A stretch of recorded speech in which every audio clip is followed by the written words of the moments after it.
ಕಾರ್ಯಕರ್ತರಿಗೆ ಒಂದು ನ್ಯಾಯ, ಸಿಎಂ ಪುತ್ರನಿಗೆ ಒಂದು ನ್ಯಾಯ.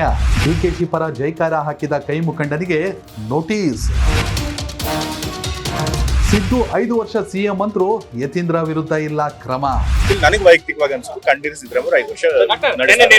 ನಮಸ್ಕಾರ ವೀಕ್ಷಕರೇ. ಯತೀಂದ್ರ ಸಿದ್ದರಾಮಯ್ಯ ಒಂದು ಬಾರಿಯ ಶಾಸಕ, ಸದ್ಯ MLC. ಎಲ್ಲಕ್ಕಿಂತ ಹೆಚ್ಚಾಗಿ ಕರ್ನಾಟಕದ ಅತಿ ದೊಡ್ಡ ಅಹಿಂದ ನಾಯಕ ಸಿದ್ದರಾಮಯ್ಯನವರ ಪುತ್ರ. ಇದೊಂದೇ ಅವ್ರಿಗಿರುವಂಥ ಅತಿ ದೊಡ್ಡ ಸರ್ಟಿಫಿಕೇಟ್. MLA MLC ಅಲ್ಲ. ಆಮೇಲೆ ಸಿದ್ದರಾಮಯ್ಯ ಅವರ ಪುತ್ರ ಅನ್ನೋ ಒಂದೇ ಒಂದು ಕಾರಣಕ್ಕೆ ಯತೀಂದ್ರ ಅವ್ರು ಏನು ಮಾತಾಡಿದ್ರು ನಡೆಯುತ್ತೆ. ಇದನ್ನು ನಾನು ಹೇಳ್ತಾ ಇಲ್ಲ. ಸದ್ಯ ಕಾಂಗ್ರೆಸ್ನಲ್ಲಿ ಆಗ್ತಿರುವಂಥ ಸನ್ನಿವೇಶಗಳನ್ನು ನೋಡಿದ್ರೆ ಇದು ಅಂಗೈ ಹುಣ್ಣಿಗೆ ಕನ್ನಡಿ ಯಾಕೆ ಅನ್ನೋ ಪ್ರಶ್ನೆ. ಸಿದ್ದರಾಮಯ್ಯ ಅವರು 5 ವರ್ಷ ಮುಖ್ಯಮಂತ್ರಿಯಾಗಿ ತಮ್ಮ ಅಧಿಕಾರವನ್ನು ಮುಂದುವರಿಸ್ತಾರೆ, ಯಾವುದೇ ಗೊಂದಲ ಇಲ್ಲ. ಇದನ್ನು ಸಿದ್ದರಾಮಯ್ಯ ಅವರು ಹೇಳಲಿಲ್ಲ, DK ಶಿವಕುಮಾರ್ ಅವರು ಹೇಳಲಿಲ್ಲ, ಸೋನಿಯಾ ಗಾಂಧಿ, ಮಲ್ಲಿಕಾರ್ಜುನ್ ಖರ್ಗೆ, ರಾಹುಲ್ ಗಾಂಧಿ, ವೇಣುಗೋಪಾಲ್, ಸುರ್ಜೇವಾಲಾ ಯಾರೂ ಹೇಳಲಿಲ್ಲ. ಹೇಳಿದ್ದು ಯತೀಂದ್ರ ಸಿದ್ದರಾಮಯ್ಯ. ಇವತ್ತಿನ ಪರಿಸ್ಥಿತಿಯಲ್ಲಿ ನನಗೆ ವೈಯಕ್ತಿಕವಾಗಿ ಅನ್ಸುತ್ತೆ ಖಂಡಿಸಿದ್ರೆ 5 ವರ್ಷ. ಯಾವ ಲೆಕ್ಕಾಚಾರದಲ್ಲಿ? ಅಪ್ಪ ಅನ್ನೋ ಪ್ರೀತಿನ ಓಕೆ ಹೇಳ್ಕೊಳ್ಳಿ. ಸಿದ್ದರಾಮಯ್ಯ ಅವರ ನಂತರದಲ್ಲಿ ಸತೀಶ್ ಜಾರಕಿಹೊಳಿ ಅತಿ ದೊಡ್ಡ ನಾಯಕ. ಅದು ಇನ್ನೊಂದಷ್ಟು ಗೊಂದಲ ಆಗೋಯ್ತು. ಯತೀಂದ್ರ ಅವ್ರು ಏನಪ್ಪ, ಯತೀಂದ್ರ ಅವ್ರು ಏನಪ್ಪ ಸತೀಶ್ ಜಾರಕಿಹೊಳಿ ಅವ್ರ ಪರ ಬ್ಯಾಟ್ ಬೀಸ್ತಾವ್ರೆ, ಇಲ್ಲಿ ನೋಡ್ರಿ DK ಶಿವಕುಮಾರ್ ಒದ್ದಾಡ್ತಾ ಕೂತವ್ರೆ ಅಂತ. ಅವಾಗಲೂ ಏನು ಸಮಸ್ಯೆ ಆಗಲಿಲ್ಲ. ಅದೇ ಕಾರ್ಯಕರ್ತರು, ಸಾಮಾನ್ಯ ಕಾರ್ಯಕರ್ತರು, ಪಕ್ಷಕ್ಕಾಗಿ ದುಡಿದವರು, ಪಕ್ಷದಲ್ಲಿ ಈಗ ತಾನೇ ಉದಯೋನ್ಮುಖ ನಾಯಕರು ಅನ್ಸ್ಕೊಂಡಿರೋರು, ಫಸ್ಟ್ ಟೈಮ್ MLA ಆಗಿರೋರು, ಇವ್ರುಗಳು ಮಾತಾಡ್ಬಿಟ್ರೆ ಮಾತ್ರ ನೋಟಿಸ್. ಈ ಹಿಂದೆ ನಂಗೆ ತುಂಬ ಖುಷಿ ಅನ್ಸೋದು, ಕಾಂಗ್ರೆಸ್ಸಲ್ಲಿ ಚನ್ನಗಿರಿ ಶಾಸಕ ಶಿವಗಂಗಾ ಬಸವರಾಜ್, ಇಡೀ ವಿಧಾನಸೌಧದಲ್ಲಿ ಡೇರ್ ಡೆವಿಲ್ ಬಸವರಾಜು ಅಂತಾರೆ. ತಲೆನ್ನೇ ಕೆಡಿಸ್ಕೊಳ್ಳಲ್ಲ. ಗೆದ್ದಿದ್ದು ಫಸ್ಟ್ ಟೈಮು, ಗೆಲ್ತಿದ್ದಂಗೆ ಪ್ರಮಾಣ ವಚನ ತಗೊಳ್ಳಿ MLA ಆಗಿ ಅಂದರೆ DK ಶಿವಕುಮಾರ್ ಅವ್ರ ಹೆಸರಲ್ಲಿ ಅಂದ್ಬಿಟ್ರು.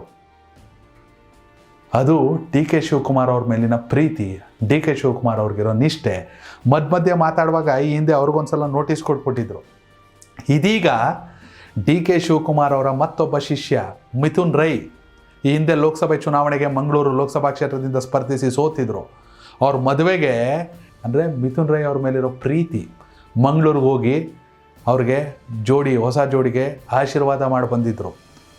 ಇಂಥ ಮಿಥುನ್ ರೈ ಮೊನ್ನೆ ತಾನೇ ಮಂಗಳೂರಲ್ಲಿ ನಡೆದಂಥ ಕಾರ್ಯಕ್ರಮದಲ್ಲಿ DK CM ಅಂತ ಬೆಂಬಲಿಗರ ಜೊತೆ ಒಂದಷ್ಟು ಹರ್ಷೋದ್ಗಾರ, ಖುಷಿ ವ್ಯಕ್ತಪಡಿಸಿದ್ರೆ ಅವ್ರಿಗೆ ನೋಟಿಸ್.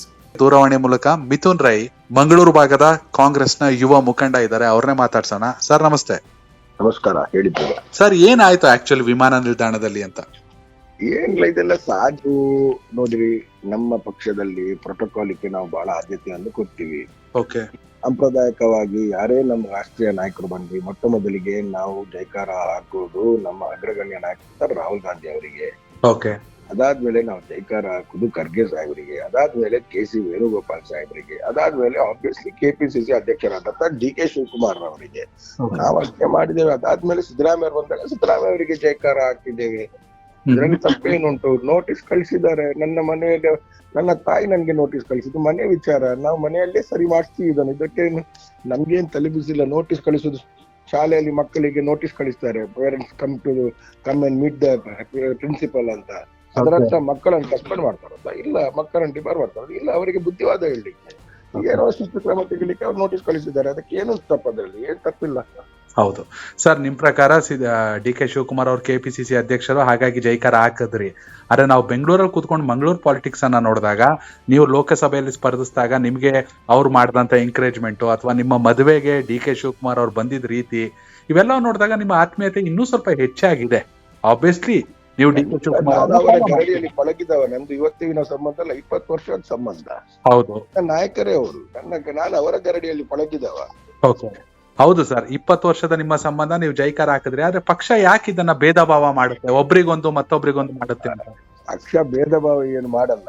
ಪಕ್ಷ ಇವತ್ತು ಏನೋ ಈ ಗೊಂದಲ ಇದೆ. ಈ ಗೊಂದಲ ಇರುವಂತ ಸಂದರ್ಭದಲ್ಲಿ ಈ ತರ ಬೇಕಿತ್ತಂತ ಒಂದು ಪ್ರಶ್ನೆ ಕೇಳಿದ ಅಷ್ಟೇ. ಅದಕ್ಕೆ ನಾವು ಉತ್ತರವನ್ನು ಕೊಡ್ತೀವಿ. ಓಕೆ. ಏನೇ ಇದ್ರೂ ಕೂಡ ನಾವು ಪಕ್ಷದ ತೀರ್ಮಾನಕ್ಕೆ ಬದ್ಧ. ಓಕೆ. ನಾವು ಡಿ ಕೆ ಸಾಹೇಬ್ರ 100% ಫಾಲೋವರ್ಸ್. ನಾವು ಡಿ ಕೆ ಸಾಹೇಬ್ರ ಜೊತೆ ಇವತ್ತಲ್ಲ 20 ವರ್ಷದಿಂದ ಕೆಲಸ ಕಾರ್ಯ ಮಾಡಿದ್ದೇವೆ.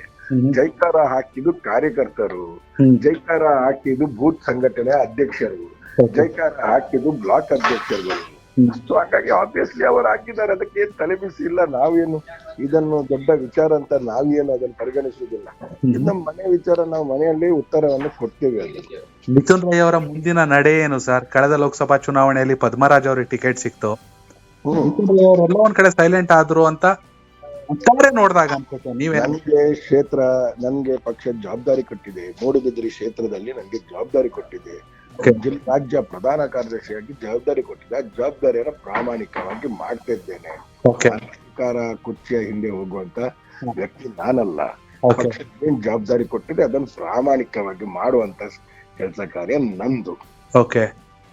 ಮುಂಬರುವ ಚುನಾವಣೆಯನ್ನು ನಮ್ಮ ಜಿಲ್ಲೆಯಲ್ಲಿ 8ರಲ್ಲಿ 8 ವಿಧಾನಸಭಾ ಕ್ಷೇತ್ರದಲ್ಲಿ ಶಾಸಕರನ್ನು ಗೆಲ್ಲಿಸುವಂತ ಜವಾಬ್ದಾರಿ ನಮ್ದು.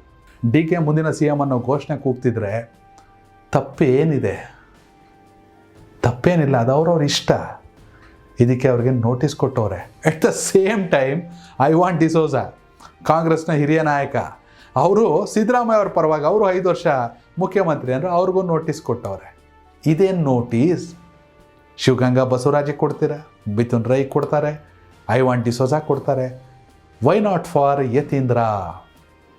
ಅದಕ್ಕೆ ಒಂದು ಕಣ್ಣಿಗೆ ಸುಣ್ಣ, ಒಂದು ಕಣ್ಣಿಗೆ ಬೆಣ್ಣೆ ಅನ್ನೋದು. ವೀಕ್ಷಕರೇ, ಕ್ರಮ ಕೈಗೊಂಡ್ರೆ ಎಲ್ಲರ ವಿರುದ್ಧನೂ ಒಂದೇ ರೀತಿ ಕ್ರಮ ಕೈಗೊಳ್ಬೇಕು. ಅವ್ರಿಗೊಂದು ಇವ್ರಿಗೊಂದು ಯಾಕೆ ಬೇಕು?